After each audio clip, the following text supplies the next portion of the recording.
தமிழ்நாட்டு கல்வித்துறைக்கு வழங்க வேண்டிய 2152 கோடி ரூபாயை தராமல் முரண்டு பிடிக்கும் ஒன்றிய அரசு மீது வழக்கு தொடரப்படும் என்று முதலமைச்சர் மு.க.ஸ்டாலின் அறிவித்துள்ளார்.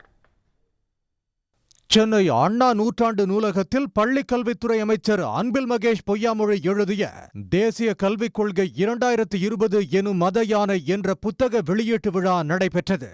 இவ்விழாவில் புத்தகத்தை வெளியிட்டு உரையாற்றிய முதலமைச்சர் மு.க.ஸ்டாலின் கல்வியை காவிமயமாக்க கொண்டுவரப்பட்டதுதான் தேசிய கல்விக் கொள்கை என்றார்.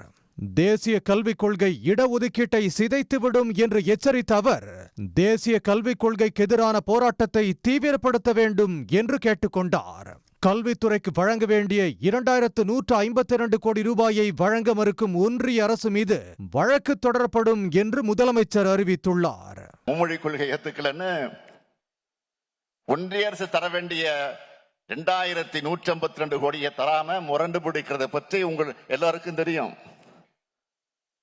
இங்க இருக்கக்கூடிய மாண்புமிகு திக்விஜய் சிங் அவர்கள் தலைவராக இருக்கக்கூடிய நாடாளுமன்ற குழுவினுடைய பரிந்துரைத்திருக்கக்கூடிய நிதியானது மாணவர்களுக்கு ஆசிரியர்களுக்கு சேர வேண்டிய அந்த நிதியை தங்களுடைய பெட்டி பாலிடிக்ஸ்க்காக ஒன்றிய அரசு தடுத்து நிறுத்தி இருக்கு.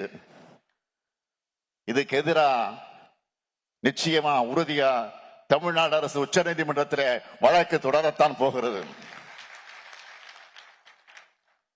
எப்படி நாட்டுக்கே வழிகாட்டக்கூடிய தீர்ப்புகளை பெற்று இன்றைக்கு இந்திய நாட்டுடைய மாநிலங்களின் உரிமைகளை பாதுகாத்திருக்கிறோமோ அதே மாதிரி இந்த வழக்கில் வெற்றி பெறுவோம் நான் நம்புகிறேன். தேசிய கல்விக் கொள்கை என்பது தமிழ் உள்ளிட்ட அனைத்து மொழிகளையும் அழிக்கும் முயற்சியாகும் என்றும் முதலமைச்சர் குறிப்பிட்டார். கல்வியை மாநில பட்டியலுக்கு மாற்றாவிட்டால் அனைவருக்கும் கல்வி எட்டாக்கணியாகிவிடும் என்று முதலமைச்சர் ஸ்டாலின் எச்சரித்தார். கல்வியை மாநில பட்டியலுக்கு கொண்டுவர வைப்பதற்கான போராட்டம் தொடர வேண்டும் என்றும் அவர் கேட்டுக்கொண்டார்.